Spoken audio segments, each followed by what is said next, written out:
architecture.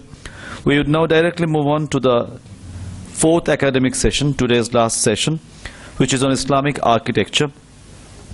We have two eminent speakers, in fact three eminent speakers, Dr. B.R. Mani, Dr. D.V. Sharma, Dr. Neeta Das, and this session will be coordinated by Professor Bibha Tripathi. May I please request Dr. B.R. Mani, Dr. D.V. Sharma and Dr. Neeta Das to kindly come up on the dais, and also Professor Bibha Tripathi. Dr. B.R. Mani is a former Director General, National Museum.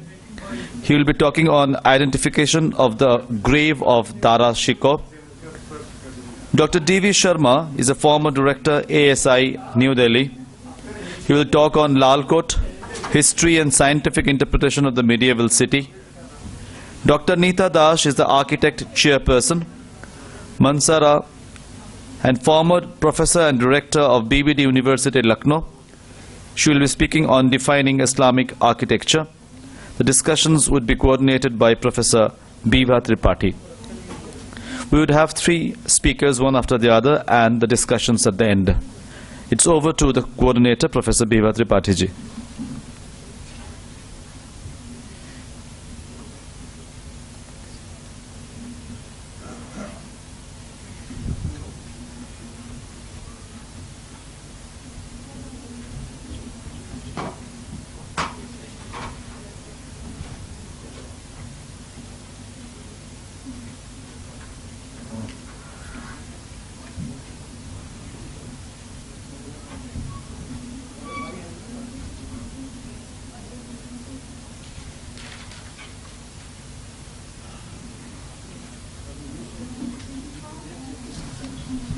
So friends, without wasting much time, because in the end we end up asking our speakers to cut down, I would straight away try to go to to start the session. We have three papers scheduled for this afternoon session. Dr. B.R. Mani, Dr. D.V. Sharma and Dr. Neeta Das would be giving their presentations. And we all know that the time for each speaker is about half an hour. So we now proceed. I'll first request Dr. B.R. Mani to give his presentation on identification of the grave of Dara Shikoh. So from ancient, now we are moving to the medieval. The next one by D.V. Sharma will be Lal Kot, and then Dr. Das would be giving on defining Islamic architecture. Dr. Mani, please.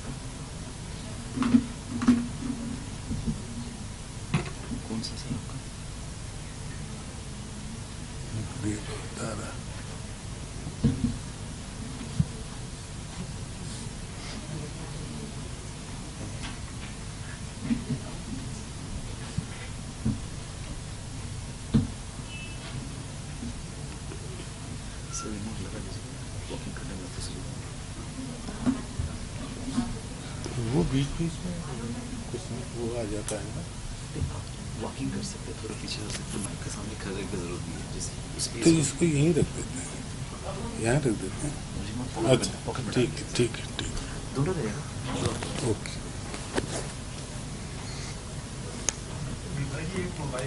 Pocket में डाल दें।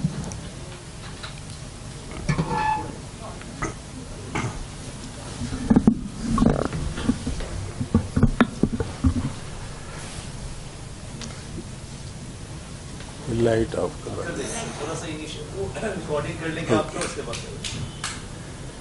Good afternoon, ladies and gentlemen. I am thankful to the organizers for asking me to deliver my presentation. Basically, I am an archaeologist who has worked on Neolithic settlements, Harappan settlements, and early historic archaeology. But recently we have identified a 17th century grave, and that too the grave of Dara Shikoh. So instead of talking about other archaeological built structures or built heritage, I preferred giving you some idea about this question which has been there for last so many years, and people had wrong conceptions about the grave of Dara Shikoh.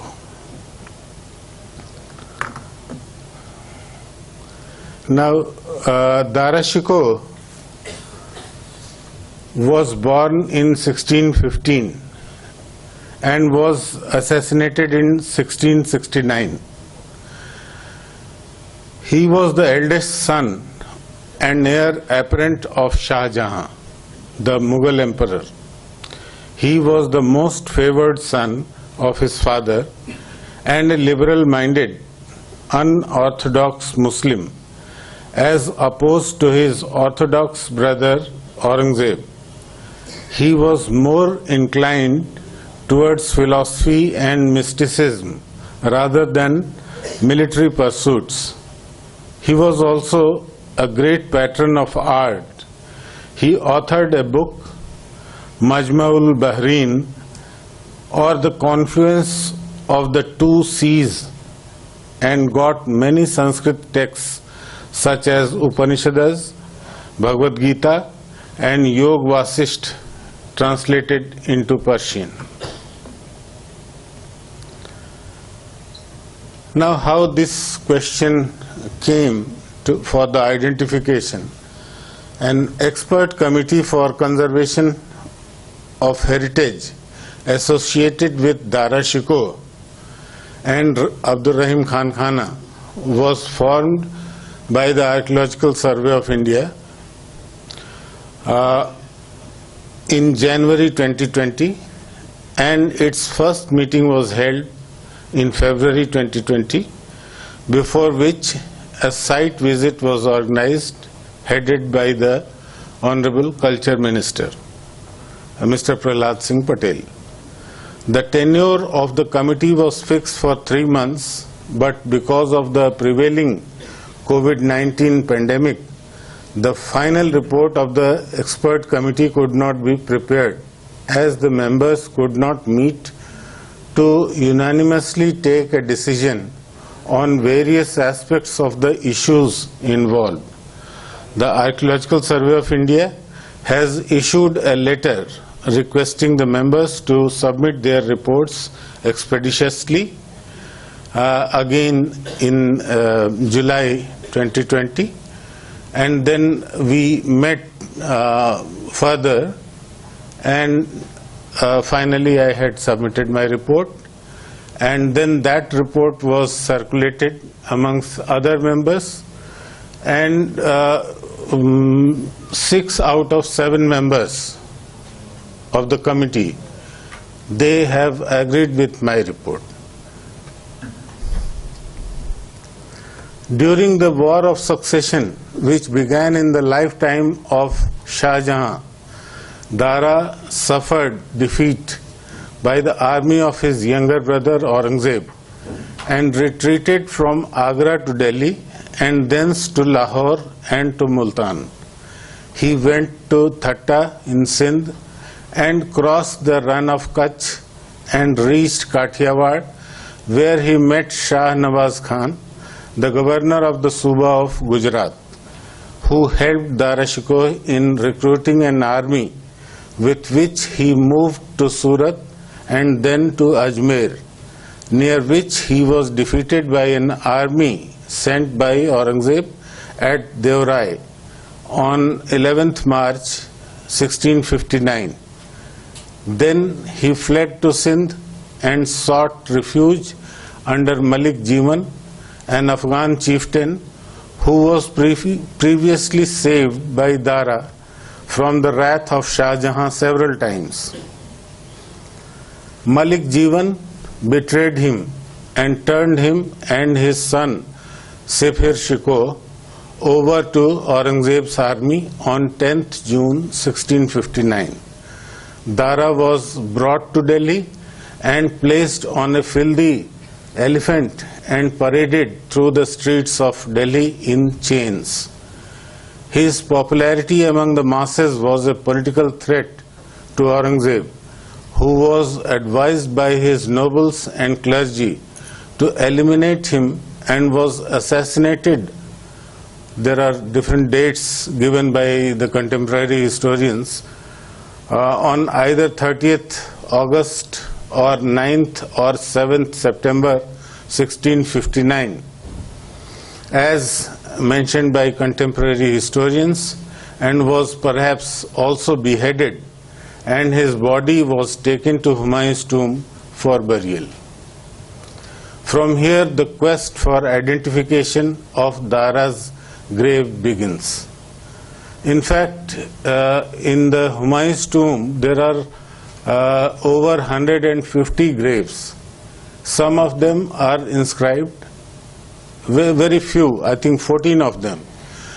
And those inscriptions also are mostly from the Quranic verses, and they don't provide any particular historical reference or names, etc.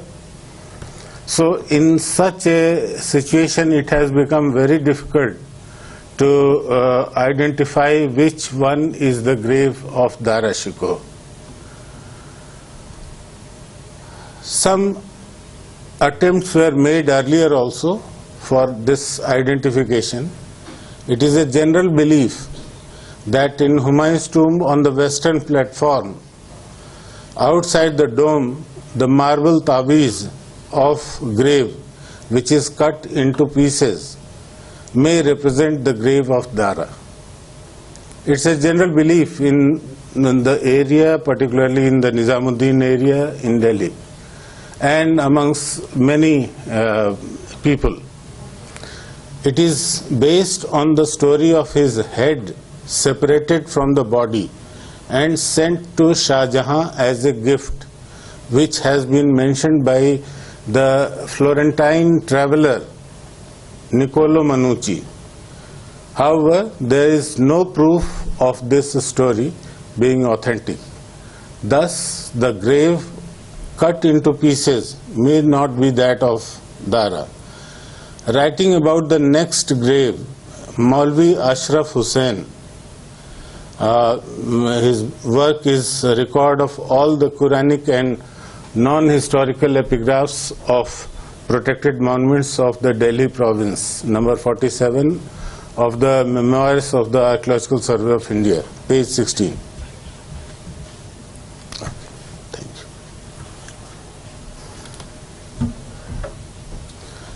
you. It also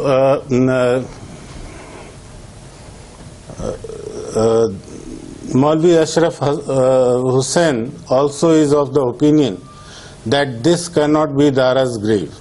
He writes, but the assumption is evidently erroneous in as much as Aurangzeb could certainly not have tolerated the idea of Dara being entitled a martyr, because on that grave the inscription says, mentions in a verse that this grave is of a martyr, and himself consequently a cursed assassin, when in contemporary historians both he and his son Suleiman Shikoh are repeatedly mentioned as undignified. It may be the grave of one of the so many Mughal princes killed in battles or by treachery. So, as I was mentioning, there are over 150 graves, and it had become a tradition amongst the family of the Mughals to bury their dead in Humayun's tomb complex if some separate tomb was not built for them. Now this is this royal cenotaph on the platform is also outside the dome. I purposely mention outside the dome because we'll be talking about certain references which say that Dara was buried below the dome. So this cut grave is outside the dome. Now there are a few cenotaphs on the platform around the dome outside it, which cannot be considered to be of Dara as per the evidence of Alamgir Nama. So Alamgir Nama, which is an official record, court record of the time of Aurangzeb, that has given the most important clue about the grave of Dara Shikoh. Muhammad Kazim was a contemporary historian whose work, Alamgir Nama, provides some important clues to the identification of Dara's grave in Humayun's tomb. He writes that Dara was buried below the dome where Danial and Murad, who were Akbar's two sons, lie buried, and which was subsequently filled with corpses of other Timurids. Now, recently, an assistant engineer of Municipal Corporation of Delhi, Mr. Sanjeev Kumar Singh, has studied and investigated very efficiently into the concerned literature and history and architectural styles to find out the grave of Dara.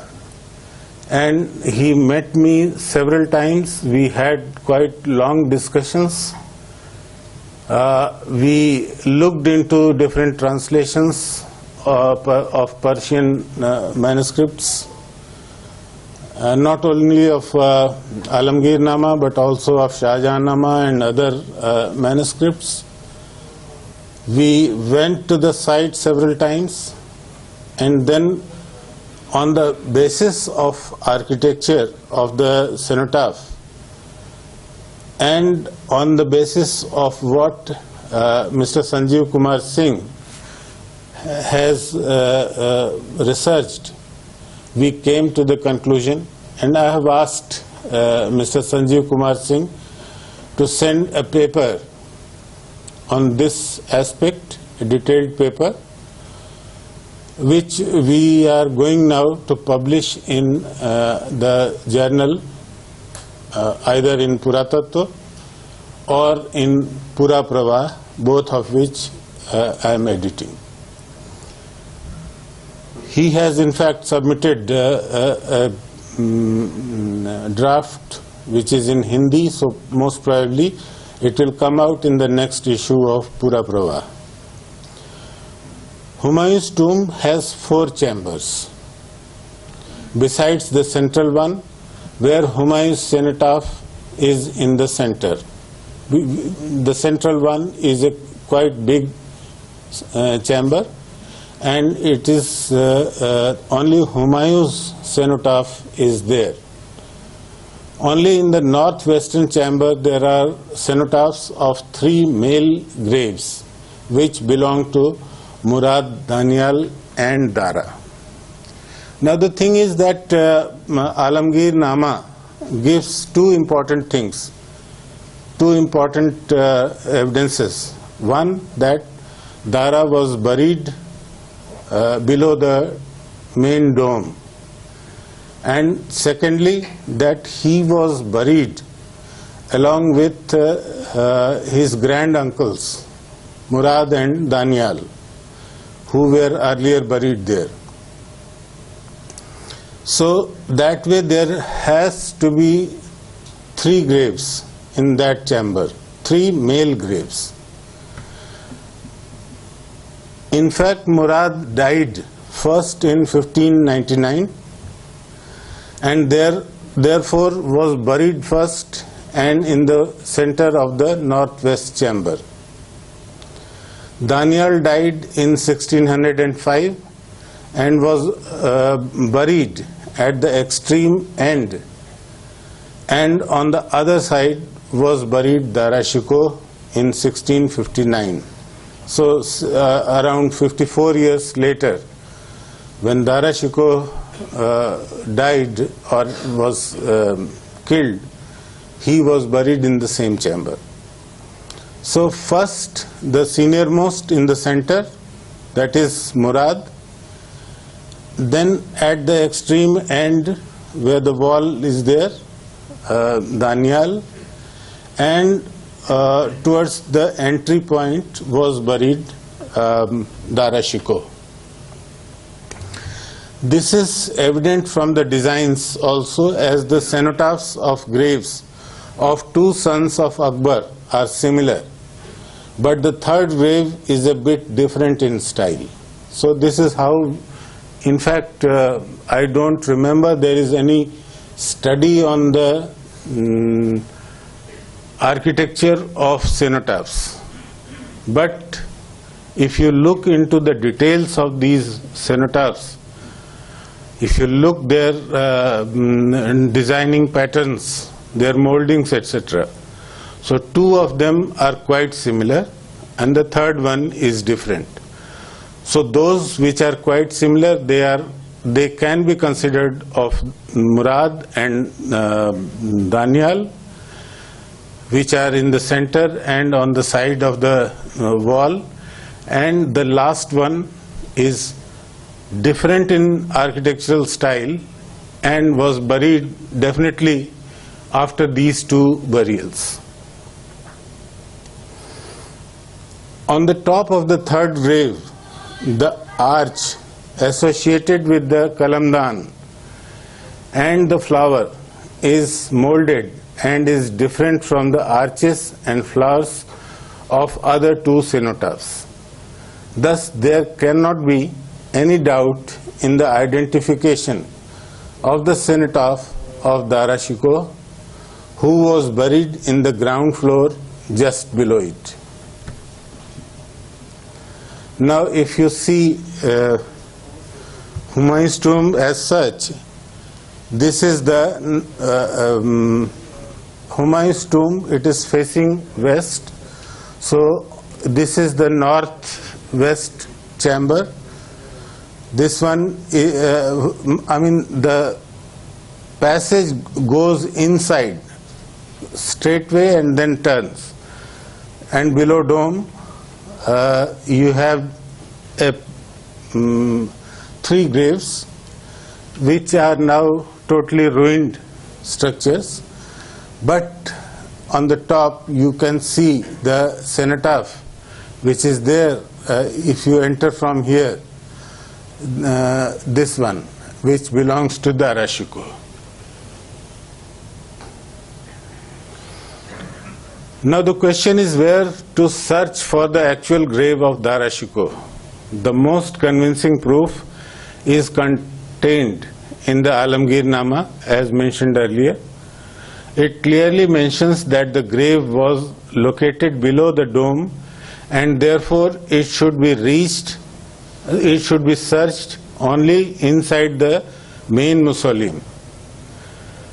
So, as I was mentioning, there are certain graves which are on the cenotaphs which one can see on the platform all around, and there are graves. There are 24 cells with passages and further more cells where all these 150 princes of the royal family of the Mughals, they are buried. But so it was very difficult to find out unless this Alamgir-Nama evidence would have come. So I give full credit to the MCD engineer who is not a historian, not an archaeologist, but who has done a very important work in finding out the grave of Dara Shikoh, and that has now been accepted.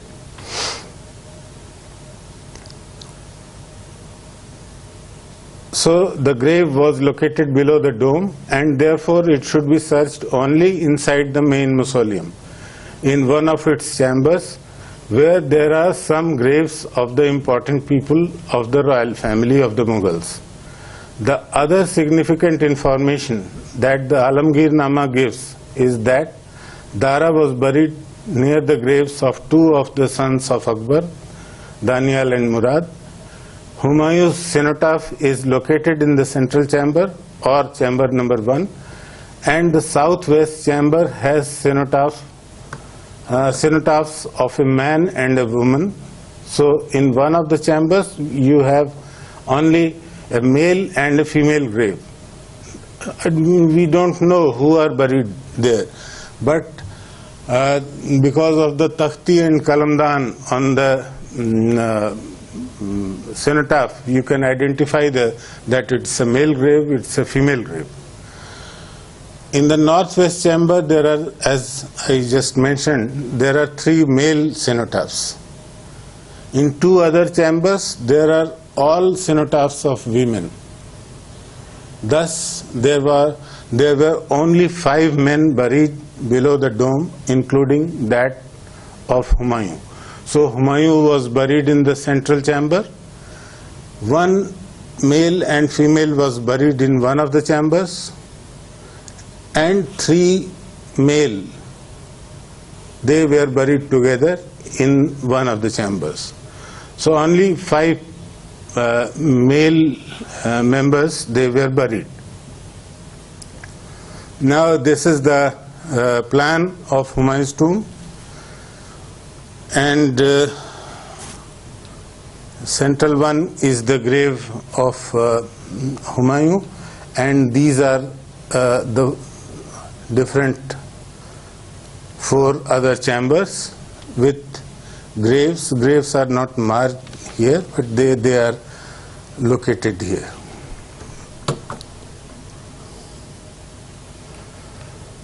Now this will give you a good idea.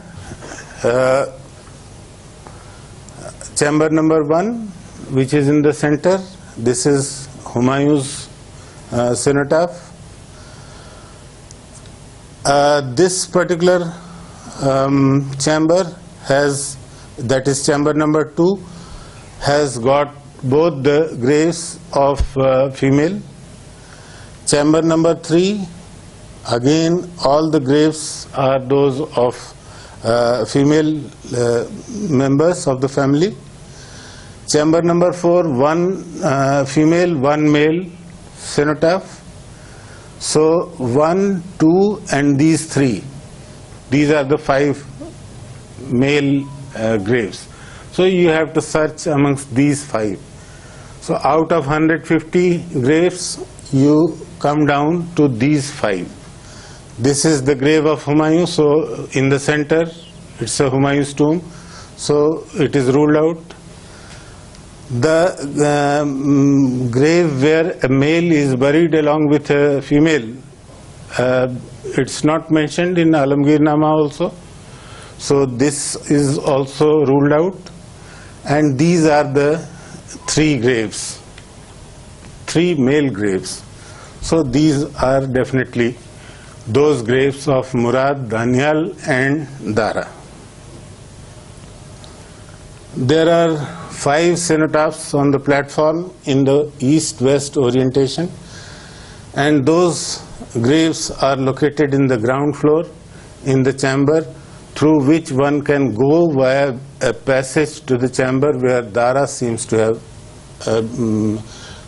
been buried along with Murad and Danial. So on the platform you can see 1, 2, 3, 4, 5 graves, and these are actually cenotaphs, and just below them, when you come down to the cell, front cell, you have these 5 graves, and then starts a passage. And this is the passage which is quite a long passage, and there at the end of the passage there are 3 graves in a very ruined condition.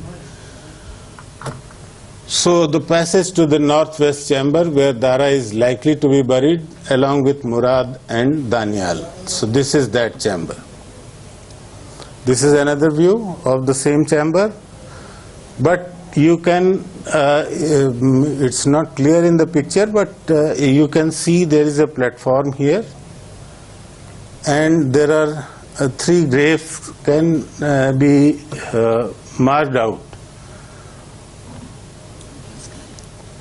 The 3 graves, now this is the situation on the first floor, where you have just 2 minutes, where you have these graves, and the 3 graves in the western chamber are significant as per the evidence of Alamgirnama, as well as architectural styles of the early and late 17th century. It is related in the above text that Dara was buried next to the burials of Danial and Murad, who were his granduncles. To add, the architecture of the 2 graves are similar, and the third, which is near the entrance, is different in style than the former 2. Murad died first in 1599 and therefore was buried first and in the center of the chamber. So this is the grave of Murad, and this is the grave of Danial, which is on the side of the wall, and this is the third grave. From here you enter inside. This one is the third grave. Danial died in 1605 and was buried at the entrance extreme end, and on the other side was buried Dara Shikoh in 1659. This is evident from the designs also. I am not going to read this, but I would like to show you the 3 graves. If you see these patterns of flower,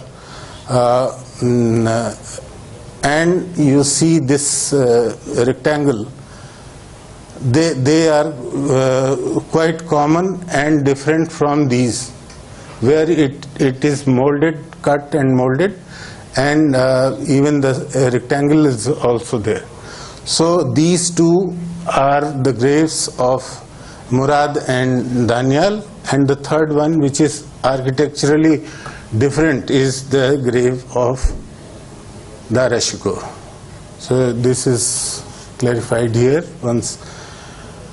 It is further to be added here that Ahmad Nabi Khan, a Pakistani scholar, has published picture the same chamber of Humayun's tomb, mentioning the grave of Dara Shikoh there. Thus, I am convinced about the identification of the grave of Dara Shikoh with the one nearer to the entrance of the northwestern chamber of the Humayun's tomb, on the grounds of contemporary accounts of Alamgirnama, and also on the artistic patterns of styles of early and late 17th century cenotaphs.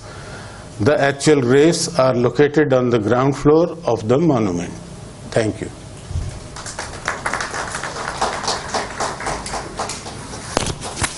Thank you very much, Dr. Mani.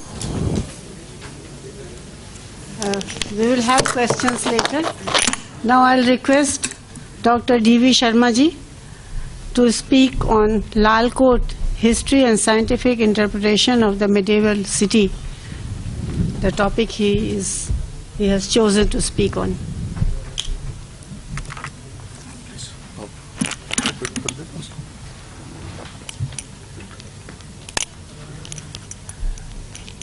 मैं ऋषि भूमि को नमस्कार करके आपके सामने अपना वक्तव्य आरंभ करता हूं।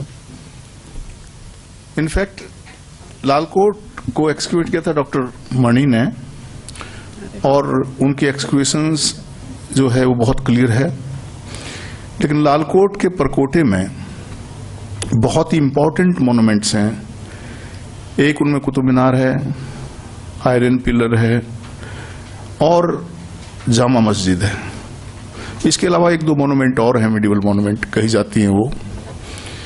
लेकिन जब उन मोनूमेंट्स को मैंने केयरफुली देखा और एज ए आर्कियोलॉजिस्ट उसका रिव्यू किया, तो ये ज्ञात हुआ कि एक झूठ को अगर आप 300-400 वर्षों तक प्रोपगेट करते रहे बहुत लंबे समय तक, तो ऐसा लगता है कि वो झूठ सच में बदल जाती है।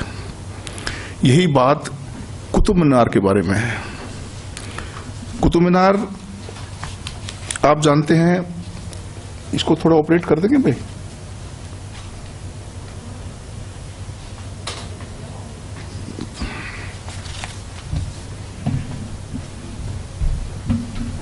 अब थोड़ा सा ऑपरेट कर दो मैं।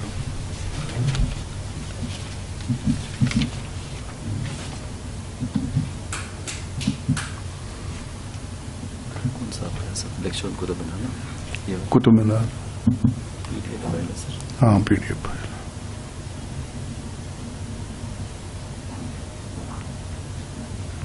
फर्स्ट पेज ब्लैंक है क्या? नहीं, इसमें कॉपी किया हुआ है। वहीं से तो ले रहा हूँ ना, डेस्कटॉप में।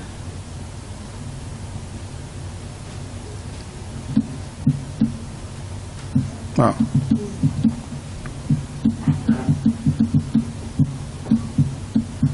इसको अभी एरो नीचे कीजिएगा तो ऊपर नीचे नीचे आता जाएगा। इसको अब नीचे कीजिएगा तो नीचे आएगा, ऐसे ऐसे आता जाएगा। ऊपर कीजिए तो ऊपर आएगा। अच्छा नीचे जाए। बस उसको टच ऊपर चला जाएगा। ऊपर जाना है तो फिर इसको ऐसा कीजिएगा। अच्छा, एक कोई ऑपरेट कर सकता है कोई? हाँ करिए please.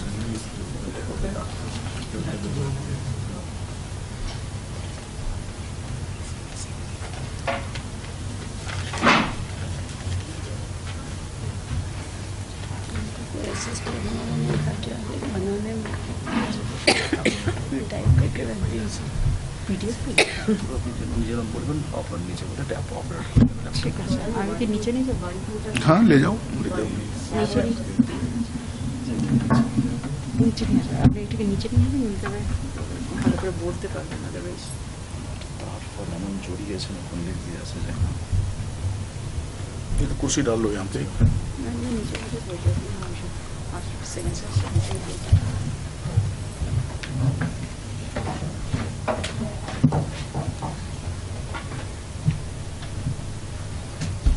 In the mean time I will read out the things. आप सबको मालूम है कुतुब मीनार के बहुत सारे नामों से कुतुब मीनार को जाना जाता है। कुछ प्रचलित नाम मैं आपके सामने पढ़ूंगा, जनमानस में उनको लोग जानते हैं। जैसे कि उसका एक नाम है यमुना स्तंभ, विजय स्तंभ, कीर्ति स्तंभ, सूर्य स्तंभ, वेद स्तंभ, विक्रम स्तंभ, ध्रुव स्तंभ, विष्णु ध्वज, पृथ्वीराज की लाट। दिल्ली में बहुत ही मशहूर है पृथ्वीराज की लाट। दिल्ली की लाट, जनरली दिल्ली वाले उसको दिल्ली की लाट बोलते हैं। मेहरौली की लाट उसको बहुत फेमस है, आप रेलवे स्टेशन भी पूछेंगे कहेंगे मेहरौली की लाट है। और कुतुब की लाट, इस अनेक नामों से ये कुतुब मीनार जानी जाती है। लेकिन अगर आप इसके आर्किटेक्चर को देखें, इसकी स्पिरिट को देखें, आइडिया को देखें, कॉन्सेप्ट को देखें, as a archaeologist, as a historian, तो आपको एक बिल्कुल डिफरेंट स्टोरी मिलेगी, एक अलग से। और वो सब विद्वानों को देखनी चाहिए। वही चीज मैं आपके सामने प्रस्तुत करूंगा। 3 शासकों को इसके साथ जोड़ा जाता है, कुतुबुद्दीन ऐबक को, फिरोज को और लोधी के भी राजाओं को भी जोड़ा जाता है। और लगभग 1192 एडी से लेकर 1503 तक इसके बारे में बताया जाता है कि 3 मुस्लिम शासकों ने इसमें योगदान किया है। कतबे खुदवाए हैं इसके ऊपर। बिजली गिरने का रेफरेंस बताया है कि बिजली गिरने के बाद रिपेयर करवाई। लेकिन ताजुब इस बात का है, किसी ने यह नहीं लिखा है तीनों शासकों में से कि कुतुब मीनार का निर्माण हमने करवाया। एक जनरल बिलीफ यह है कि इसको कुतुबुद्दीन ऐबक ने बनवाया, 1 मंजिल, दूसरी मंजिल दूसरे बादशाह ने बनवाई, फिर इसके बाद 3 मंजिल बनवाई। इतना रेफरेंसेस है। इसकी 5 मंजिल बताते हैं, कहते हैं। ओरिजिनली इसको 7 मंजिल ही कहते थे। लेकिन कोई भी इसको ये नहीं कहता है कि ये, मैंने इंस्क्रिप्शन में किसी राजा का नाम नहीं है। एक मैं कुतुब मीनार के बारे में एक बड़ा, आपको बहुत सारे लोगों को मालूम ही होगा, कुतुब मीनार 25 इंच दक्षिण की तरफ झुकी हुई है। आपको सुन के कई लोगों को बड़ा ताज्जुब होगा। 2 फुट 1 इंच दक्षिण की तरफ झुकी है, और इसकी जो प्लान है वो आप गौर से सुने। आयतन प्लान इसकी आयत है से, और वो आयतन प्लान ओरिएंटेड है किस तरफ? उत्तर और दक्षिण में। ये कैसे? उत्तर और दक्षिण में अगर इसकी आयतन प्लान है और वो दक्षिण की तरफ झुकी हुई है, क्या पर्पज है, क्यों झुकी हुई है? आप नीचे जाइए इसकी प्लान में, जो 1964 में ASI ने उसको एक्सक्वेट करके स्ट्रेंथन किया था। उस प्लान के अनुसार इसका जो नीचे जगती पीठ है, जैसे कि टेम्पल में होता है, वो अप्रोक्सीमेटली 62 फुट चौड़ा और 64 फीट लंबा है। मैं फिर रिपीट करता हूं, 62 एक बाजू आयत की 62 फीट है, 64 फीट है, 2 फीट का अंतर है। उसके ऊपर 4.5 फुट का एक चबूतरा है, और उसके ऊपर प्रसाद पीठ है। प्रसाद पीठ की जो लंबाई और चौड़ाई है आयत की, वो 52 फीट और 54 फीट है। 2 फीट का अंतर है, और लगभग 2 फीट ही इसका झुकाव है। ये कैसे है? क्या इसको बैलेंस करने के लिए है ये झुकाव को? आखिरकार ये झुकाव क्यों दिया गया? क्या कुतुबुद्दीन ऐबक को मालूम था इसको झुकाना है? इसकी फाउंडेशंस के बारे में आपको ताजुब होगा। ये झुकाव इसलिए दिया गया है कि 21 जून को जब उत्तरायण का सबसे आखिरी दिन होता है, उत्तरायण, सूर्य जब उत्तरायण में आता है, 21 जून को ठीक 12 बजे इसकी कोई छाया पृथ्वी पर नहीं गिरती है।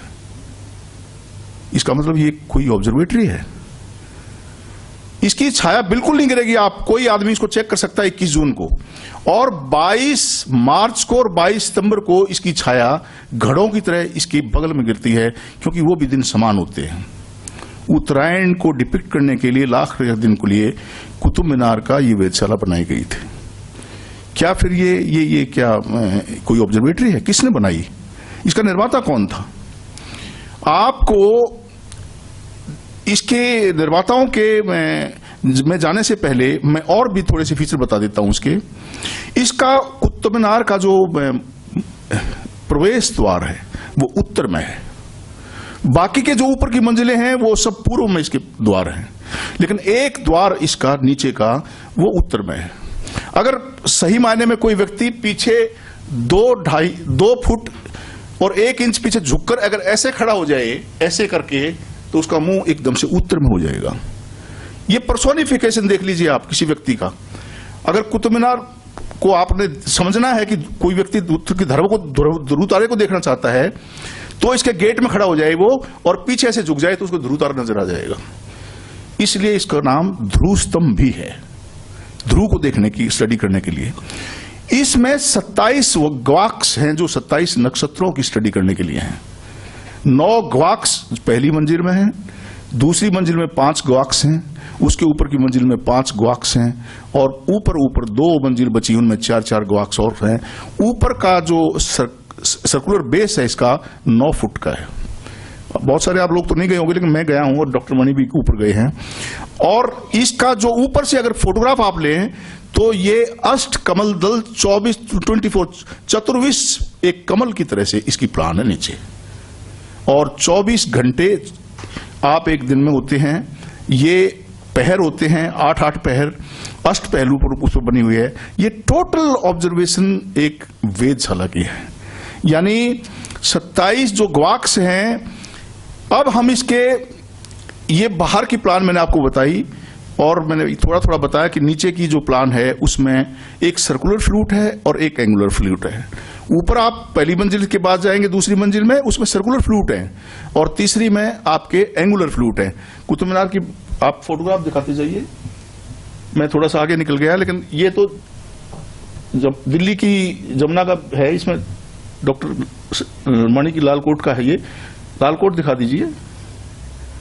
ये कुतुब मीनार है, ये जनरल व्यू है पहले का, आप आके दिखाइए। ये कंजक्चरल व्यू है, यानी अंग्रेजों ने इसके आइडियाज कंजक्चरल बना दिया और हम लोगों ने उनको स्टडी करना शुरू कर दिया। ये मानना शुरू कर दिया कि कुतुब मीनार की ये एक्सटेंशन थी और ये कुतुबुद्दीन ऐबक ने बढ़ाया, इसके बाद ये इल्तुतमिश ने बढ़ाई और उसने ये बढ़ाया। यानी टोटल आपकी इमेजिनेशन के ऊपर हम लोगों ने ये ड्राइंग बना दी और ये कंजेक्चुअल व्यूज हम उसको देखते जा रहे हैं। नेक्स्ट ये देखिए, आप मैंने बताया 22 मार्च और 22 सितंबर को ये छाया साइड में घड़े की तरह से गिरती है और इसके द्वार की दिशा आप देख रहे हैं। सबसे इंपॉर्टेंट चीज जो है वो ये है इंस्क्रिप्शन। नेक्स्ट इंस्क्रिप्शन वो है, आगे चलिए आगे चलिए आगे चलिए चलिए आगे आगे चलिए। ये इंस्क्रिप्शन है, इसका गेट है, ये देखिए आप, उत्तर में गेट है और ये आपके कतबे लगे हुए हैं। जो पहली मंजिल है उसमें सर्कुलर और एंगुलर फ्लूट बनी हुई है, अष्ट कमल दल का रिप्रेजेंटेशन अगर आप ऊपर से ले इसको पूरी तरह से। नेक्स्ट, ये इसमें कतबे लगे हैं और ये डिटेल्स हैं, लेकिन कहीं भी इसके निर्माता ये नहीं बताया गया है कि कुतुबुद्दीन ऐबक ने इसको बनवाया है। हाँ, कुतुबुद्दीन ऐबक ने ये कहा है कि 27 27 मंदिरों के आलात से, आलात बने मलबा, मैंने जामा मस्जिद को बनवाया। जामा मस्जिद नाम लेता है, कुव्वतुल इस्लाम नाम नहीं लेता है वो। कुव्वतुल इस्लाम तो बाद में एक हिस्टोरियन था मिनाज शिराज, उसने इसको कहा ये कुव्वत ऑफ इस्लाम है, माइट ऑफ इस्लाम है ये। लेकिन जामा मस्जिद का जो नाम है वो केवल नाम लेता है कुतुबुद्दीन ऐबक, और वो एक कहता है कि मैंने इस मस्जिद को बनवाया। वो ये नहीं कहता मैंने कुतुब मीनार को बनवाया। हाँ, उसने उसका जो टाइटल है वो कुतुब मीनार पर उसने, इसका मीनिंग ये हुआ कि ये जो कतबे कुतुब मीनार के ऊपर फिक्स किए गए हैं, जिनमें एक तरफ प्रतिमा है, देव प्रतिमाएं हैं, और दूसरी तरफ कैलीग्राफी लिखी हुई है, ऐसे कतबे भी उसमें फिक्स हैं। तो रीयूज का एक साक्षात प्रमाण है उसमें, जो ये सिद्ध करती है कि इसके साथ इंटरपोलेशंस की गई हैं और ये इस्लाम आर्किटेक्चर नहीं है। नेक्स्ट, कितना सुंदर ये हनीकोम डिजाइन है, आप देखेंगे ऐसा। ये आर्च देखिए आप, इसके प्रोजेक्शन देखिए। ये जनरली कहते हैं कि ट्रू आर्च इस्लाम भारतवर्ष में सबसे पहले लेके आया, लेकिन आप हड़प्पा काल से आप देखो कितनी सारी आर्चिज का, या लाल कोट में ही आप देखोगे कितनी सुंदर आर्चिज लाल कोट में बनी हुई हैं, उसमें लाल के उसमें वो डैम के अंदर बनी हुई हैं। तो मेरा कहने का मतलब है कि उनके कॉन्टेम्परेरी जो कतबों को देख करके और इस एंगल से हम अगर कुतुब मीनार को देखें तो डिफरेंट हमको एक स्टोरी लगती है जो हमको रिव्यू करनी चाहिए। अब ये बनवाया किसने इसको? इसके बनवाने में एक ये कहा जाता है कि ये मिहिर आचार्य थे जो कि फारस से आए थे, परसु देश से आए थे। उनकी देखरेख में इसको बनवाया गया। और ये मिहिरावल्ली, डॉक्टर लोकेश चंद्र ने तो इसको मिहिरपल्ली कहा है, गांव का है कि मिहिरपल्ली में, मिहिरावली में, उसी से मेहरौली बना है। ये गांव था और यहाँ ज्योतिष के ब्राह्मण बहुत रहते थे, इसलिए उसके नाम पर ये मिहिरावली बना है। ये मूल रूप से एक वेधशाला है, ऑब्जर्वेटरी है। 27 नक्षत्रों की स्टडी करने के लिए इसको बनाया गया था। और इसके साथ में चारों तरफ 27 ऐसे नक्षत्रों के मंदिर थे जिनको तोड़ा गया। अब सवाल ये उठता है कि कुतुब मीनार को क्यों नहीं तोड़ा और वो मंदिरों को तोड़ दिया? मोस्ट प्रोबेबली उनमें कुछ सेमी प्रीसियस स्टोन या ऐसे रत्न लगे हुए थे जो नक्षत्रों से संबंधित थे, इसलिए उस धन को की लालच में अर्ली इन्वेजन ऑफ इस्लाम में तोड़ा गया। और उनको नष्ट करने के बाद ये संख्या जो 27 लिखी, इसी से हमको ये पकड़ में आता है कि 27 मंदिर तोड़ने का मतलब है 27 नक्षत्रों के ये बीच में सूर्य स्तंभ था, मेरु स्तंभ था। इसका एक इंस्क्रिप्शन बड़ी इंपॉर्टेंट है जो कि जामा मस्जिद के वेस्टर्न वॉल के ऊपर है। मैं वो इंस्क्रिप्शन आपको पढ़ के सुना देता हूं। सूर्य मेरु पृथ्वी यंत्र है मीरावली यंत्रेण। इस इंस्क्रिप्शन बिल्कुल क्लियर कट राज खोलता है कि ये एक यंत्र था, यानी सूर्य मेरु इसका नाम था। तो इनके और इसके तीसरी मंजिल पर एक और इंस्क्रिप्शन है जो कि 8वीं और 9वीं शताब्दी में है। वो श्री गोविंदपल्ली और श्री भोजपल्ली का नाम लेता है कि वो on the basis of the epigraphical evidence you can date it कि 8वीं शताब्दी का भी लेख वहां पर कैसे आ गया आपको। तो ये आर्कोलॉजिकल जो एविडेंसेस मिलते हैं, इसकी नजर को मैं अगर हम देखें तो हमको रिव्यू करना चाहिए कि क्या ये वास्तव में इस्लामिक आर्किटेक्चर है। हमने कभी रिव्यू नहीं किया, इसलिए इतने सालों तक हम इसको कुतुब मीनार कहते हुए आ रहे हैं। कभी वेधशाला हमने इसको सोचने की कोशिश नहीं की। सेकंड जो मॉन्यूमेंट है वो है विष्णु ध्वज। इसके बारे में बड़ी भारी कंट्रोवर्सीज है और बहुत सारी स्टोरीज भी हैं, लेकिन मैं मोटी मोटी बातें आपको बता दूंगा समय की अभाव में कि इसके ऊपर विष्णुपद गिरी लिखा हुआ है कि इसको स्थापित किया गया विष्णुपद गिरी। ये विष्णुपद गिरी कहाँ है? क्या ये महरौली में है? एक पंडित मायाराम थे महरौली के, बहुत पहले की बात है, बहुत मेरे से भी पहले की, लेकिन मैंने जिसे सुना है डॉक्टर वाई डी शर्मा से मैंने सुना था। वो ये कहते थे कि ये आयरन स्तंभ कुतुब मीनार के ऊपर लगा हुआ था। ये बिलीफ था मायाराम जी का, लेकिन ये संभव नहीं है बिल्कुल भी, क्योंकि ऊपर का ना इतना स्थान है और ना इसको स्थापित किया जा सकता है, ना वहां रखा जा सकता है। और वो ये कहते थे इसलिए इसको विष्णु ध्वज कहते हैं, लेकिन ये मायाराम जी की परिकल्पना थी, वहां किसी सूरत में इसको नहीं रखा जा सकता। अब ये आपको दो चीज देखनी होंगी कि विष्णुपद गिरी कहाँ है। ब्यास नदी के ऊपर अगर आप देखें तो एक ये चंबा के आसपास में एक पहाड़ी है, उस पहाड़ी का नाम लगभग विष्णु पहाड़ी से मिलता जुलता है, जो कि अब भ्रंश में है। मुझे ऐसा लगता है कि ये विष्णुपद पहाड़ी वहां चंबा के पास ब्यास नदी के से ऊपर जो पहाड़ है वहां थी, वहां इसको पहले स्थापित किया गया था और अनंगपाल ने इसको ट्रांसफर किया वहां से और इसको किलोकड़ी में लेके आके रख दिया। इसको किलोकड़ी, किली खड़ी कहते हैं, किली खड़ी की गई पहले, किलोकड़ी इसकी उसको गांव का नाम पड़ा और अनंगपाल II ने इसको यहां पर पुनः स्थापित कर दिया लालकोट के बीच में। लेकिन ये बड़ा इंपॉर्टेंट रिमेन है, इसमें जो समुद्रगुप्त की प्रशस्ति है लिखी हुई है और उसके बेटे चंद्रगुप्त ने इसको स्थापित करवाया है और वो एक अलग विषय है। लेकिन ये दूसरी इसके बारे में बिलीफ है कि ये हर्षनाथ के मंदिर में सीकर में ये स्थापित थी और वहां से इसको लिया गया है और लालकोट में स्थापित कर दिया गया। तीसरी जो मोनुमेंट कॉन्टेम्परेरी लगती है हमको, जो कि जामा मस्जिद का तो विध्वंस किया गया है, इसकी छत मैं समझता हूं शायद कभी नहीं बनी इसकी छत, नहीं तो बाकी सब रिमेन्स हैं और पिलर को देखने के बाद तो कोई कह ही नहीं सकता कि ये हिंदू रिमेन्स नहीं है। लेकिन जो पीछे की तरफ यानी जामा मस्जिद के वेस्ट साइड में जो 64 खंबे का मंदिर है, जो कहते हैं कि पृथ्वीराज चौहान ने बनवाया था, तो 3 मोनुमेंट यानी कुतुब मीनार जो है वो सबसे अर्लीस्ट रिमेन है यहाँ पर। और कुतुब मीनार जो है ना, एक समुद्रगुप्त ने एक नाटक लिखा था कृष्ण चरित्रम, उसमें भी महरौली में मिहिर के बारे में रेफरेंस समुद्रगुप्त करता है कृष्ण चरित्र में कि वह एक फारस देश से आया, एक वो ज्योतिष आचार्य था और उसने इसको यहाँ पर एक मंदिर बनवाया, सूर्य का मंदिर, और उस मंदिर में वेदशाला स्टडी होता था, उसका ऑब्जर्वेटरी का स्टडी की थे, ग्रहों की स्थिति को पढ़ा जाता था, देखा जाता था। तो मैं समझता हूं कि जो अर्लीस्ट ऑब्जर्वेटरीज हैं, एक प्रयाग ज्योतिषपुर में, आसाम के पास में प्रयाग ज्योतिषपुर है, वहां जहां गवर्नर का हाउस बना हुआ, वहां पर भी एक, अब तो हाउन राजा ने उसके ऊपर मंदिर बनवा दिया, नहीं तो पहले वो भी एक ऑब्जर्वेटरी थी, खुली थी वो, और दूसरी ये महरौली में थी। इसकी ये परंपरा ऑब्जर्वेटरी की बाद में राजा जयसिंह ने इसको कंटिन्यू रखा और 5 शहरों में ऑब्जर्वेटरी बनवाई जिनको मान मंदिर कहते थे। तो मेरा ये विद्वानों से आग्रह है कि ये आप पुनर्अवलोकन करें इसका कि क्या ये वास्तव में कुतुब मीनार है, क्या ये इस्लामिक आर्किटेक्चर है। और इतना शानदार ज्योतिष के प्रकांड विद्वान आचार्य वराहमीर यहाँ हुए हैं और उनके साथ जो निर्माण करवाया गया, तो क्या विक्रमादित्य ने जिसने शक संवत को चलाया था, क्या ये उसका निर्माण नहीं है सुदरक का, महाराजा सुदरक का, जो उज्जैन के राजा थे।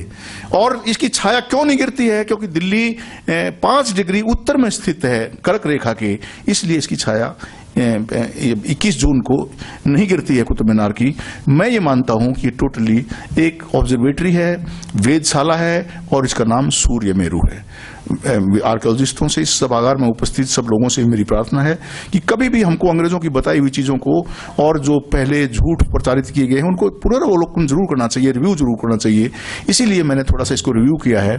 और इस मोनुमेंटों को, जो लालकोट के बीच में मोनुमेंट हैं, डॉक्टर मणि ने तो बहुत काम किया एक्सकवेशंस करके वहां, वो ये भी जरूर देखें कि जो मोनुमेंट लालकोट में आज हैं, क्योंकि स्टैंडिंग मोनुमेंट तोमर पीरियड की वहां बहुत कम है, लेकिन उसके पहले की जो मोनुमेंट खड़ी हुई हैं हमें उनका रिव्यू जरूर करना चाहिए। ये मुझे सबमिशन करना था। Thank you very much.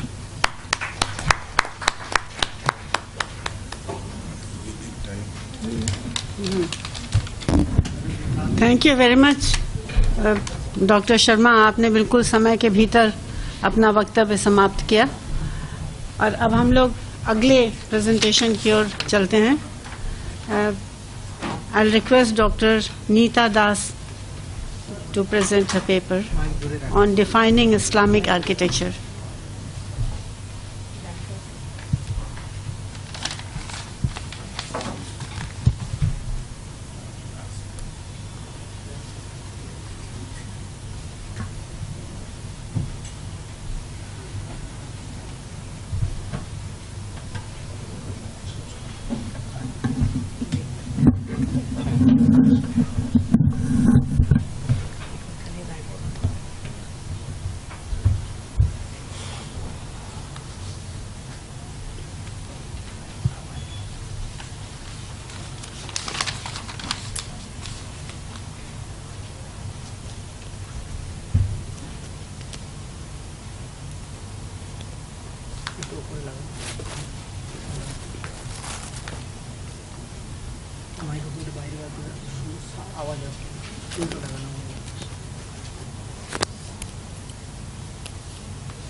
কোথাও যাবেন না, পড়ে যাবে।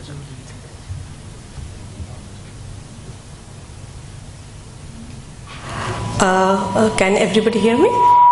Well, I'm in a little bit of trouble because आप लोगों ने जो कहा है ना, हमें उसी पे बिल्ड करना था, लेकिन ऑपोजिट साइड से बिल्ड करना था। अब हम बहुत फंसेंगे, या तो हम आ रहे हैं या पा रहे हैं आज। So please excuse me. So actually ये जो आपने definition argument start किया था, that is what I wanted to build on, कि defining Islamic architecture, कि when we say Islamic architecture, what are we talking about? I am an architect by profession, and I really deal with more with construction. So my building up of a period or of a style is really a lot to do with construction styles. And there is a building up from period to period. There are new materials, new constructions, and new styles which come in. So Islamic as such to me becomes a very kind of a restricted way of defining architecture. So the moment we talk of Islamic architecture, we think of building types, like it's a mosque, or it's a mortuary tomb, or it is forts and palaces built by the Muslims for the use of the Muslims. And the form would be domes and arches. This is Ayodhya, and this is the Babri Masjid, and this is Sita Ki Rasoi, and this is Sita Ki Rasoi, and this is Chakravarti Maha Dashrath Ji ki हाँ जी, हाँ, Deodi.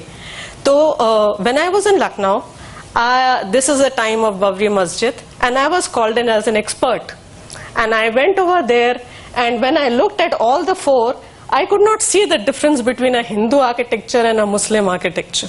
Very frankly, I saw arches there, I saw arches here, I saw domes there, I saw domes here, and I'm standing over there quite confused as to what am I supposed to say, which one is Islamic architecture and which is not.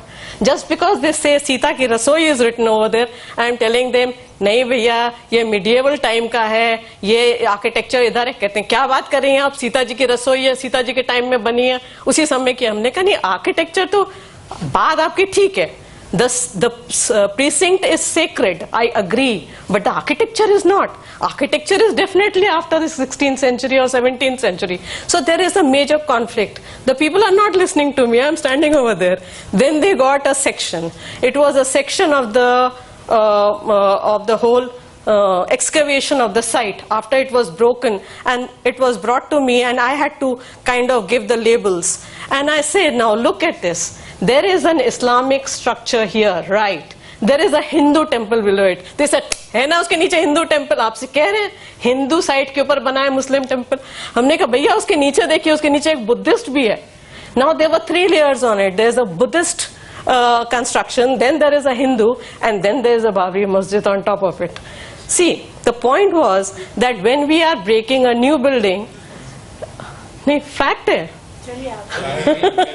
आपने भी देखा, हाँ, तो वही हम कह रहे हैं, आर्या पार वाली सिचुएशन है आज। So the idea was that whenever we make a new construction, the old plinths are usually used. So whenever a new person in power would come in, they would plunder, break, whatever, but they would use the old plinths, which are just much more easier to use. Even when I look at the architecture of Ayodhya, the thing was that it was very difficult for my eye to really differentiate Hindu architecture to Islamic architecture if I was thinking that this is not a temple, these are temples. It is not as if they were not, but if I went up as far as a vocabulary was concerned of a domed or an arched thing, then it was quite confusing for you see an arcuate structure over there. When I look at this, do I think of it as a Hindu structure or an Islamic structure? These are chhatris from Rajasthan. These are mortuary chhatris made where famous people were cremated, Hindus were cremated. This is another chhatri of a similar Hindu structure, and this is our famous Kashi Vishwanath temple with a shikhar and a dome. So this is the time when I really started questioning myself, how would I define Islamic architecture? Are we talking of the form? Are we talking of the building type? Or is there something beyond it that we need to look when we are talking of Islamic architecture in India? Now, if you were to just start the narrative from the time that the Muslims came into India, we would like to think that they came in with an imagery of something back home and with a part of their religion. That means to say, when they came to India, they had to do two things. They had to bury their dead and they had to pray. The houses and the palaces were not as important in terms of an architectural narrative as would be these two types, which are the religious building types. And they had to have a domed look because that was the imagery that they came with. And when they came to India, they have to build this. So they have to build a dome, and they have to build a mosque, and they have to build a tomb. And this imagery would be complete in their mind as to this is their hometown. Even if when I go to the US or I go to the UK, I eat my food, which is Indian food. You know, I went to a place in Scotland, और वहाँ पे बहुत दिन से घर का खाना नहीं खाया था, and I was like, I had to have dal, rice. तो उन्होंने छोले और राइस खिलाया. इतना खराब था, इतना खराब था. I could not even relate the two things. But the point was that imagery in my mind was one thing, and what was interpreted there as Indian food was something else. But one thing to remember is that when these people came to India, they were still using Hindu craftsmen. They were still using people from here to make this architecture for them. They had not transported so many people. They had transported ideas. They had transported imagery. They had transported memories. But they had not necessarily transported craftsmen with them, and that too in that many quality. Another thing they had not transported with them was material. They were using local material. The third thing they had not really imported was the large masses, a large mass of these people who were going to use these places were converts. So they were still Hindus at some basic level. So there is really a crossover of an idea and an imagery into a local stream, and that is how architecture really changes itself, even construction wise. The material remain the same, the craftsmen remain the same, but the new energy really makes it change from one type to another type. We saw a lot of these, and the one thing we need to remember is that we have to see that this is essentially a trabeated system that the Hindus were using before we got in the arcuated system, and the difference I will show you how. So now you can make an arch in a trabeated system also, but the construction system really is a little different. Here you would use something which is we say in compression, whereas that is something in tension. So that is the trabeated system the Hindus were using to make long shikhars, even arches, or any other construction. But what the Muslims brought within was the technology of the arcuate system, which was again really Roman. So the Greeks were using the trabeated system, which moved to Romans, and that Roman system brought in to Byzantine in the Santa Sofia that I just showed you, which was brought into India, because this was a much better system which could be used when you are using brick and stone. So we moved from a construction system of trabeated to arcuate, and that is something which we can say is inherently Islamic. So this is Dilwara temple, has a dome, you can see it. It has the columns, it is trabeated, but if you see it from inside, it is still a trabeated system of making the dome. So it's not as if you cannot make a dome, it's not as if you cannot make an arch, but it's the purity of the arch in a material that we are really talking about. This is the initial buildings which were made by the Muslims. Again, this is a tomb, but it has the same trabeated system that the Hindus were using. So the argument always stands that it's the same Hindu craftsmen who are making and who know this technology still have not perfected the art of making an arcuate system. This is where we come up with the same thing, that this is the mosque in Ahmedabad. There is another one in Jaunpur, and the one that Sir was just talking about. All these still use the same system of an trabeated system and an arcuate system mixed together, slowly moving towards developing a pure arch and a pure dome. And they are also using the remains of the old temples that they broke to make these columns. So a lot of these columns really are defaced, put upside down together, sometimes one on top of the other to make the mosques, and they are much higher. So it's not as if they were not using the Hindu remains, they were using the Hindu remains, but they were using to make a new structure and a construction system which kind of continues to the next generation. It was some time before they could come up with a very sophisticated arch or a sophisticated dome. The next thing that I feel that came in with this idea of making truly Islamic was the idea of paradise. And the paradise is a place is where a person after death would go, and he was promised the river of water, milk, wine and honey. And this is one concept which was really converted into a charbagh. So a charbagh really is a personification of this concept, an idea which was best elaborated in India because of the landscape that was presented to the Muslims, who essentially came from a desert area. So these are charbaghs which were elaborated all over the world, but not in the same way as they were elaborated in India.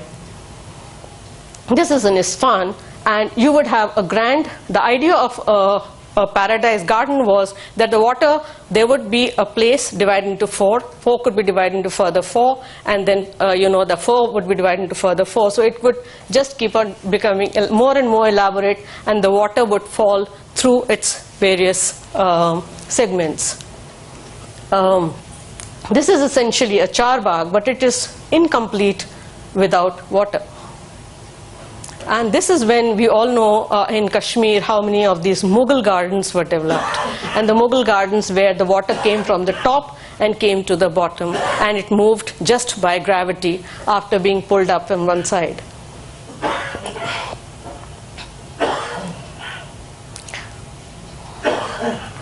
The other way the water got really articulated within the system was that if you see in traditional Hindu architecture, so to speak, there is water, and water is very sacred, but it is in a tank. It has never been used aesthetically as the way it has been used in Islamic architecture because of their fascination for formal symmetry. And this offers something which is a bilateral symmetry across both the axes. So you would have symmetry here, and you would have a horizontal symmetry also. And that is really gravitated towards making water as a reflective space, as a reflective area in which the whole building could be, be double times better. And that was best, of course, used in the Taj Mahal, and the other side, the Yamuna, if you see it, the Taj Mahal from the other side, you would see another reflection of it to complete that symmetry. It is the integration really in India, which I call Islamic architecture in India, because if you see this is Diwan-e-Aam, but if you see it, and any of the Rajput buildings that you will see, both have the same architecture, both have the same character, both have the same nuance, so to speak. And as we go and we look at buildings, they start becoming more and more integrated. It's the construction system is arcuate. There is the element of water in it. There is the element of the Mughal gardens in it. There is the element of the construction system now giving rise to arches and giving rise to domes. So it's immaterial really whether we are building a temple or whether we are building a mosque or a palace or any other building. But the point is the construction system had changed. The articulation had changed, and the integration was there in the last 300 years, and a new architecture was born. And that is what we can essentially say is Islamic architecture, if I have to say, use the term.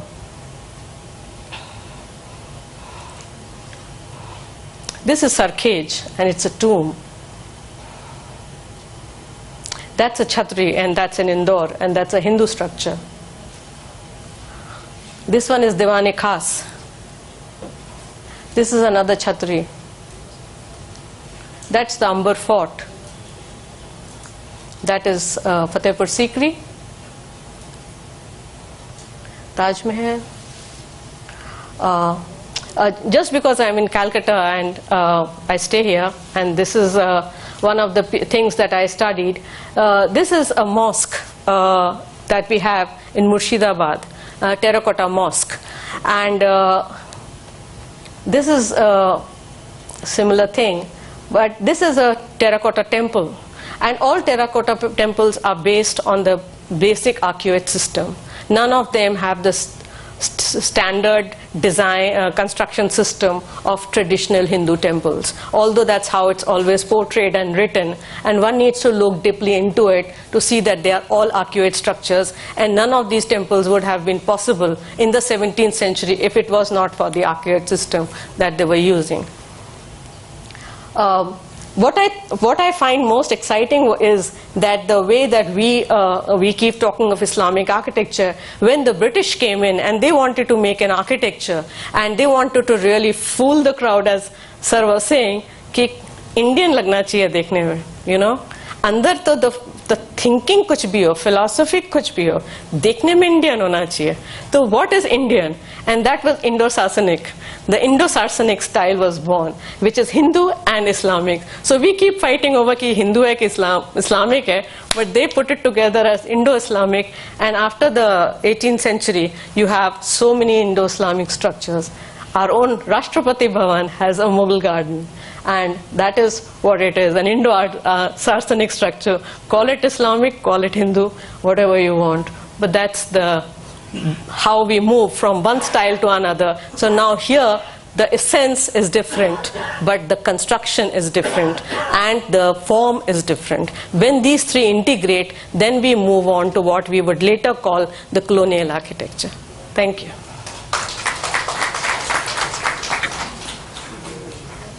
Thank you very much, Dr. Das, for finishing it well within time and giving us a fresh perspective on the archives.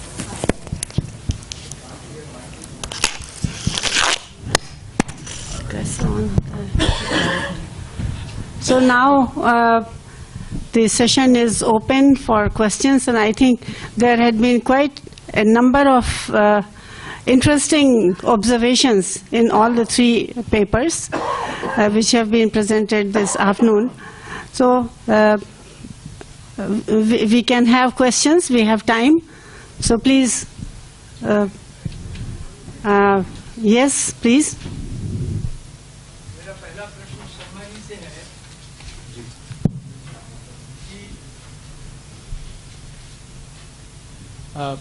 Let me be frank and candid enough कि हम लोग जिस phase में चल रहे हैं उसमें कहीं न कहीं एक गलती हो रही है, वो है इमोशनल हिस्ट्री और आर्कियोलॉजी करने की।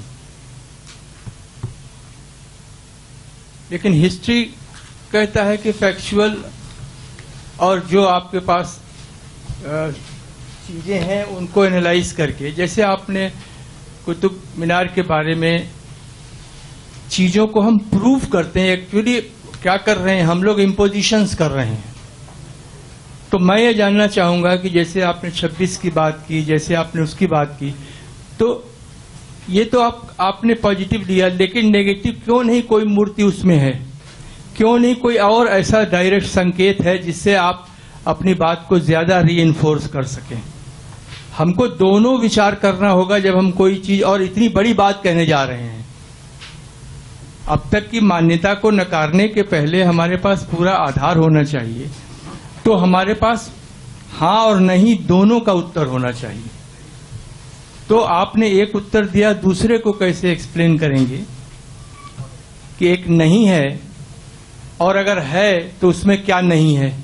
एक बात मैडम, आपके लिए जो इंडो इस्लामिक की बात आपने की, जो टर्म ही है वो इंडो इस्लामिक क्यों कहते हैं? इस्लामिक, इंडो इस्लामिक जब कहते हैं तो फ्यूजन आ जाएगा। आप स्पेस की बात करते हैं, स्पेस तो इंडिया है, कल्चरल सिनेरियो सारा का सारा वो इंडिया है, उसका बैकड्रॉप जिसको कहें, ठीक है, एम्बियंस भारतीय है। उसमें अगर इस्लामिक कुछ आएगा तो why do we think in terms that there will not be assimilation? Why can't we think in terms of assimilation? फिर यहाँ वही हम नेगेट कर रहे हैं, एक्सेप्टेबिलिटी क्यों नहीं है, हमारी नेगेटिविटी क्यों है? मैं ये जानना चाहूंगा।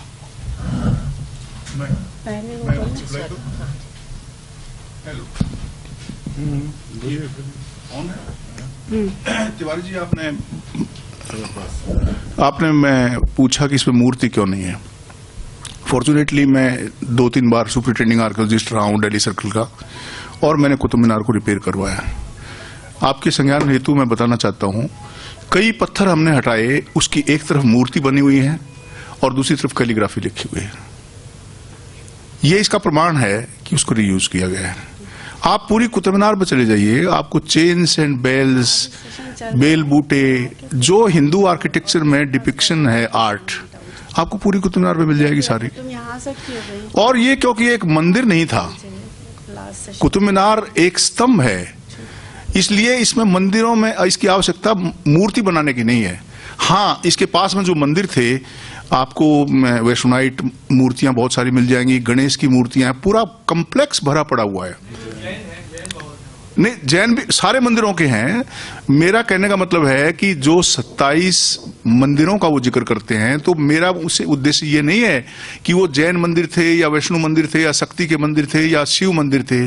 मुझे ऐसा लगता है कि वो 27 नक्षत्रों के स्टडी करने के केंद्र थे, इसलिए वो 27 तोड़ा गया उसको। उसने बाकी के मंदिरों को भी तोड़ा और लिखा है उसमें कि मैंने उनके आलातों से, यानी उस मलबे से मैंने ये जामा मस्जिद को बनाया। कहता है वो कि मैंने बनाया जामा मस्जिद को, ये नहीं कहता वो।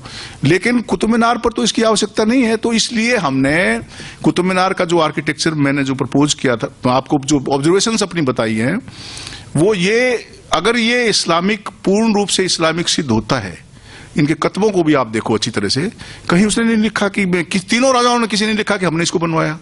दूसरे, ये अलग अलग मंजिल की नहीं है, ये एक यूनिट है।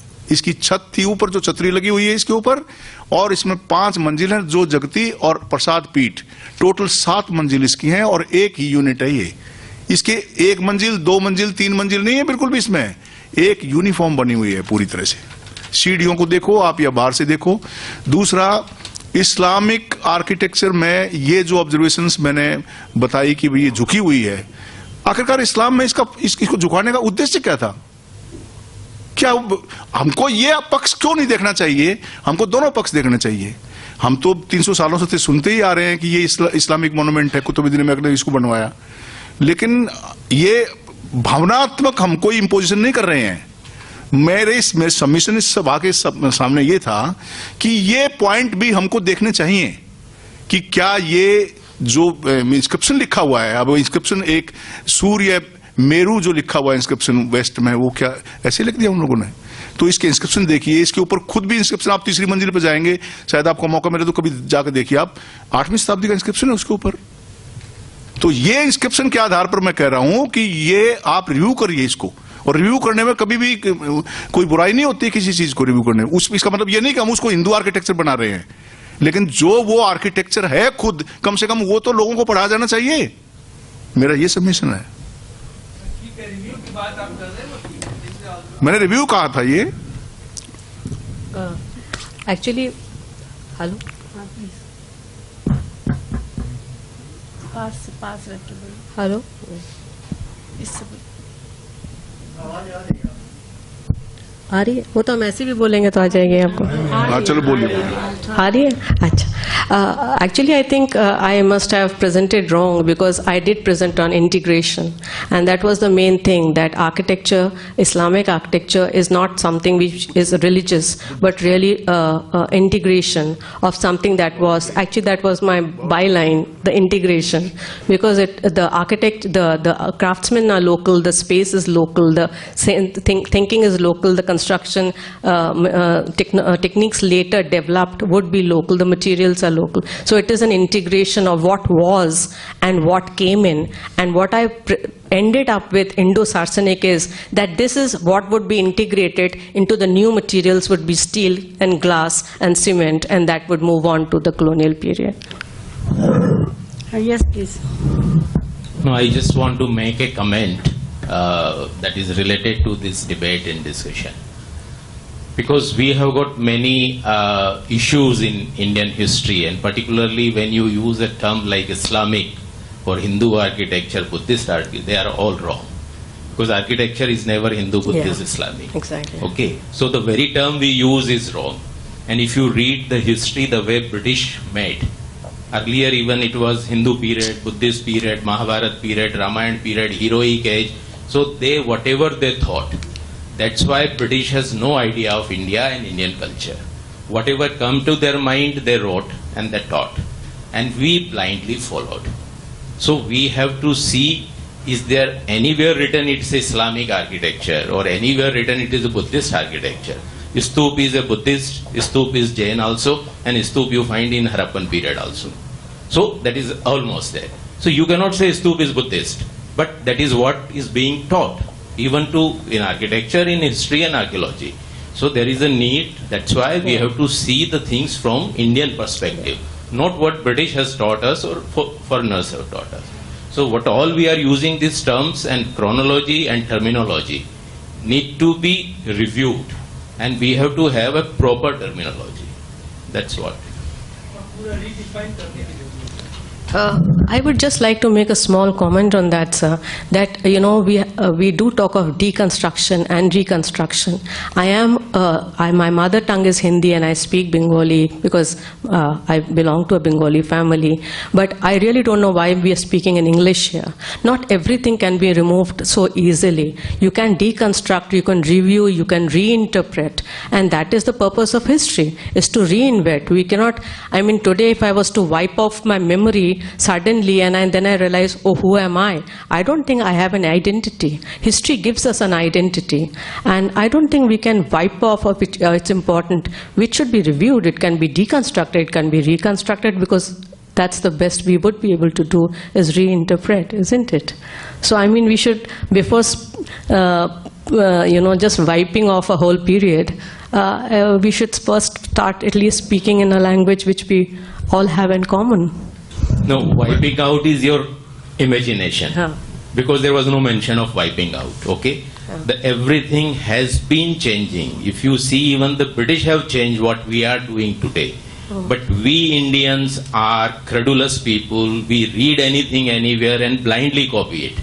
That is what being done even today. So we have to start questioning and analyzing. I have spoken hours on this. I don't want to take time here, but if you see anywhere, in any terminology, see anything, we use anything. Gupta age, Gupta period, Gupta phase. For us it doesn't make any difference, because we do not understand English. So for us everything is the same. If you see the chronology in geology, Period is period, epoch is epoch. You cannot use anything from here to there. So period means period, age means age. But in archaeology and history, you are free to do Kushan age, Gupta age, Ice age, this age, that age, means you can say anything. So unless we think and standardize this terminology, this confusion will remain. So we have to be scientific, nothing to wipe out. True. Actually, we can have a full debate on this at some point of विवाह time. जी एक minute doctor Mani is here क्योंकि उन्होंने execute किया था अयोध्या को, तो आप शायद ये बता रहे थे कि बुद्धिस्ट रिमेन सबसे नीचे मिले उस पर। जी जी जी। डॉक्टर मणि मैं चाहूंगा कि वो इस पर थोड़ा प्रकाश डालें।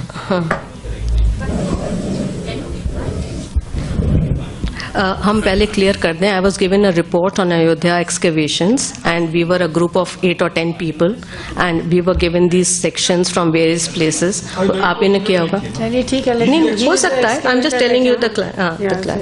Actually, I excavated Ayodhya on the orders of the High Court. अच्छा। Ayodhya was earlier also excavated by Professor Narayan from BHU and by Professor Bibilal and Ken Dixit long back in the 70s. But at that time it was excavated in the periphery. And I excavated Ayodhya after the demolition of the mosque. So nowhere we have found any Buddhist remains. अच्छा। I don't know where you have read. No, it was not reading. I was given the whole report. We were all given a copy. But उसमें in the जो अक्ष होते हैं, जो columns, ये arches होती हैं जो बुद्धिस्ट उसकी, तो वो पूरे जो नीचे Buddhist arches. जो आपके क्या उनको नौलाक्ष कहते हैं, क्या कहते हैं, जो प्लिंथ में होती हैं जो गोल Gavaksh. गौराक्ष, हाँ गौराक्ष सही। No, it's not Buddhist. Actually, we have remains of 3 different sub-phases where the temple was in existence. So, but it was fully demolished and finally the mosque was constructed. So that below the remains of the temple, we have found the remains of habitational deposits of right from about 16th century BC up till 7th, 8th century AD. So that is the we have 9 different periods. Okay. I stand corrected. So, please, engineer sahab. Just a comment, because I am a builder, I am a constructor. My friend was NBCC's executive director, my classmate. So once I was in Libya, he was telling me, Bhaskar, we have been given the job in the Muslim belt for building mosques. I was using my Indian architect. They said no. He said chalega nahi. I had to bring the architect from Romania because there those mosques and those things are in that pattern. So they don't believe. It's a resurrection of Hindu pride now. This is the thing which is going on. That's what my 45 years of visiting throughout the country, including Libya, living 2 years. So this is what, and my eldest sister is the first batch of woman architect from Kharagpur. I asked her, so she says, "What the hell you are talking this, that?" ये सब हम नहीं बोल सकता. Just a comment, don't take it other way. And my friend told, yes, I had to bring because we have been awarded LOI, and I had to bring the architect from Romania. They don't believe. Because the way they are thinking, I have to get the job done because this is my business. So thank you. Is there any more question? So I think we had very interesting discussion, and I would like to now conclude. Before I do that, I'd like to share one anecdote with all of you.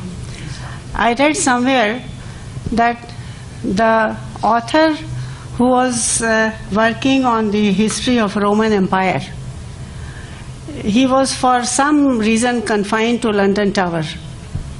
And there he saw that 2 persons somewhere in the vicinity, slightly away from where he was sitting. He could not hear them, but he could see what was going on, what transpired.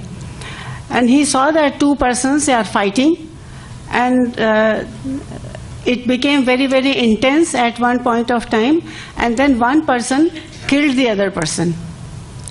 And then there was a crowd, there was lots of discussion, heated, and that kind of whatever transpires in such situations, it did. Then sitting over there, he had seen the entire scenario, and he was about to write that this person murdered that person in a tiff. But then later on, he inquired from someone who was standing, he was one of the persons standing by there, and he was told that no, this was not the right thing. उनका ये कहना था कि उसने उसको कुछ ऐसा वो कर दिया कि he got into a very hot this thing, and he killed him. The actual situation was not what you are interpreting. So what he had written for the next volume of his history, he tore off the whole thing and threw it in the dustbin. He said that sitting here, watching everything myself with my own eyes, I could not derive the right conclusion. So how can I come to a right conclusion about an incident which took place centuries back? So the job of a historian is really very, very tough. You are not there. You have certain incidents which you come across through hearsay, through folk, through writing, through some description, and then you try to build upon that narrative. So it is indeed, that is what we are trying to do. What Dr. Mani spoke on about the identification of the tomb of Dara Shikoh. I, for one, personally is a great admirer of Dara Shikoh because he was a great scholar. He had stayed in Banaras learning Sanskrit texts for his translations, and yet poor fellow got killed by his own brother because he was noble and because he didn't, the brother didn't want him in his way to the throne. But after so many, he has himself said that there are so many persons writing different things about whatever transpired at that point of time. But of course, they have collected material from different sources and arrived at a conclusion which we believe has to be true because care has been taken to ensure about the correctness of the identification. So one more saying which I find very interesting, that God cannot alter the truth, but a historian can. So we are in that role, and that's what we are trying to do. About same thing about our Qutub Minar.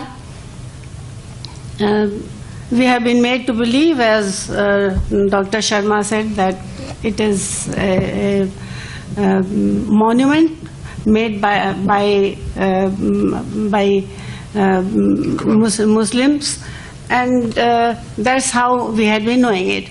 Now we have to look at it with a different perspective, whether it's a Vedashala, it's an observatory, but then we have to question ourselves, can we find similar observatories elsewhere in the country? Can we compare and compare it closely enough to be on a firm ground to say that this exactly is an observatory, was a Surya Stambha or Meru Stambha or a Yantra or whatever it was. So he also observed that it was Vishnu Dhwaj. About Delhi Iron Pillar, since I have been working on iron for some time, it has also been associated with that, and similar observations have been made by many about its being a Garuda Stambh or a Vishnu Stambh. It has been associated with Vishnu Padagiri. Identification of Vishnu Padagiri is again a problematic thing. He says it was from Chamba. I have read that Vishnu Padagiri is there somewhere in Vidisha, from where that pillar was lifted and brought at Delhi and fixed at that place. So I think quite it has been associated with King Chandra, Chandragiri and all that. So there are lots of things which are floating, and it's high time that we go into the depths of our historical evidences and examine facts from different perspectives, not just because somewhere it's written or somewhere there is a folk story about that particular thing. I think we need to go into the details of things, of evidences, and write our history maybe afresh, or we refresh whatever has been put in our memories. One thing here I would like to be cautious about, that whatever the British did was all wrong. This is not true approach. Whatever Babarnama or Akbarnama or whatever Jahangirnama says is all, we have to take it with a pinch of salt. That also is not the right approach. We have our limitations. Most of us, the modern generation of historians, including myself, we are very weak in Sanskrit. Most of those who are working on so-called Islamic history, I suppose Alok will excuse me for using the term, they don't have very good information, very good knowledge, understanding of Persian and the original sources. I have been part of certain groups where persons with very thorough knowledge of Sanskrit had been dealing with subjects, scientific subjects, and they had been interpreting one single shlok and or maybe part of that shlok in 3 different ways. That particular phrase means this at one place, this at another place, and this at another place. So unless we are very, very sound with our understanding of language and the subject.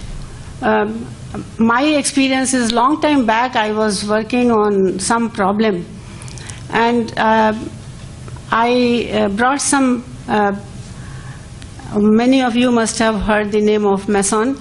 I met him somewhere and I requested him to send me his publication on Iron Age in particular part of Russia where he had worked. He sent me a booklet. It was a small book. I don't know any Russian.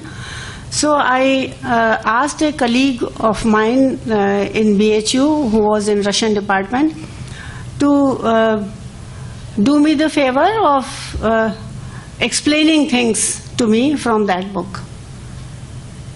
And I found him to be totally flawed because he had no knowledge of the subject.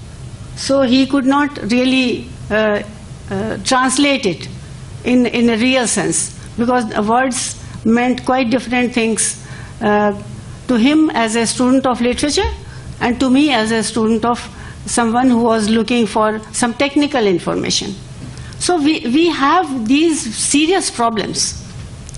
And now we are waking up to this fact that most of the history which was written earlier may not be right. and we have to rectify, to correct, to reinterpret things. I think we can have number of sessions where we can discuss the terminologies which we use, the facts which we had been taught so far, and how we have to go about these things. Dr. Das has had a number of questions, and she had tried to explain. Whatever the excavation revealed is now very well known. Dr. Mani is sitting next to me, and he has given a number of lectures on Ayodhya excavations, so we know quite a bit of it. But what is standing above ground in Ayodhya, most of it is medieval. Yes. So if Sita Rasoi looks like medieval period architecture to you, you are very right in making that observation. So I think all that I can share with my colleagues here is that we need to work very deeply, very intensely, very sincerely, and maybe with a multi-pronged angle, with a multidisciplinary approach. Only then we would be able to arrive at conclusions which would be acceptable to all. Because there are so many things which we have started seeing, whether it is on YouTube or it is on many of the writings. No sincere historian anywhere in the world would believe such information which is being floated around nowadays. Because we are saying many things without much evidence. So we need to be careful, and we need to be very, very sincere about reconstructing our past, talking about our heritage, and trying to see the antecedents and the root and the foundations of those things, from where they came, how. She was talking of Jami Masjid in Ahmedabad. I was there a couple of years back, and I was shown, see, since the architects were Gujaratis, they were used to working in temple architecture. We have got so many lotuses. Did the Islamic people ever see lotus in their country? Definitely it had its Indian antecedent, because the workers were there.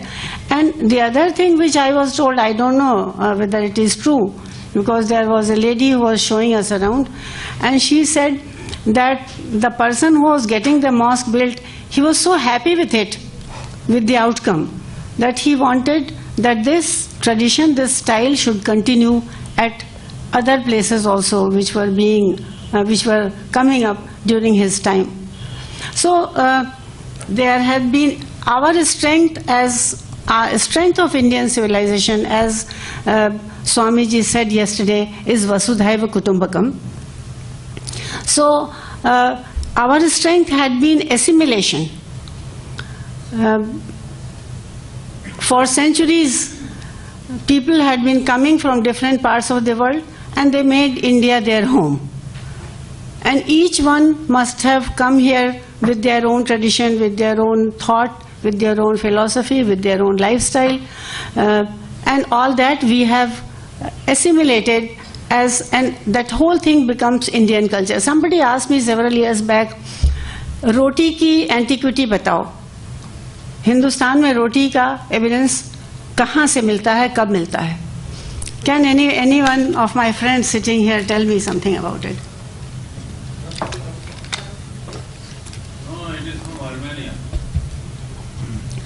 So it is from Armenia, it might be from Persia, it might be from Iran. All those countries, they have rotis.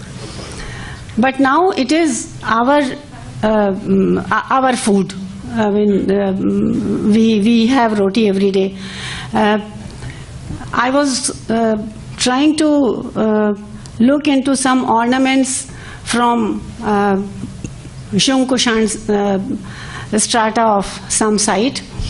and there was a small object, some student had written on the label, nose pin. And I was told that India never used nose pin. It is an ornament which was not being used by Indians. कहाँ से आ गया? और आज हमारे यहाँ शादी होनी होती है तो नाक में छेद कराना जरूरी है, नथ के बिना शादी नहीं होती हमारे यहाँ. So the intensity of assimilation that India has made through the centuries, so that has been our civilization, our culture. And now we want to sort of compartmentalize things, look at it from different angles. We are fully entitled to do it, but let's do it more sincerely so that we don't become a laughing stock in the world, which many a times it seems we are becoming. So thank you very much for bearing with me. I think I spoke a bit longer than I should have, but I would like to thank the Indological Foundation, Dr. Durga Basu, and all my colleagues and friends and students. Students से मैं apologise करना चाहूँगी कि आप लोगों को हम लोग सुबह से लेकर शाम तक बिठाते हैं और जिसको जो मन में आता है सुनाता है, and you are not expected to speak much and give us a patient hearing and bear with us. So thank you very much, my young friends, my colleagues, and all my colleagues on the dais. Thank you very much, and thank you, Durga. Thank you very much, ma'am. I would like to thank all the speakers on the dais and the coordinator for wonderfully conducting this session. It was indeed a very engrossing one. Only the clock was ticking. We are all listening rapidly to each of them. One thing can be said for certain about what we heard, about history, about archaeology. And that one thing is, nothing really can be said for certain. It is open to relook, it is open to reinterpretation, but in the right perspective with an open mind. So with that open mind, let's depart today and think of what you have learned today. We begin again tomorrow at 9:30 again in Shivananda Hall here. I would request you to kindly assemble here by 9:15. We would be a bit hard pressed for time tomorrow because we have an online session, the 7th academic session, where we have 3 speakers from abroad, from Republic of Moldova, Scotland and Birmingham, who will be connecting online with us by Google Meet. So if we are late, it will be difficult for them. So they are very punctilious about time. So it would be wonderful if we can start on time and finish every session on time from tomorrow onwards. Okay then. Thank you very much. Namaskar.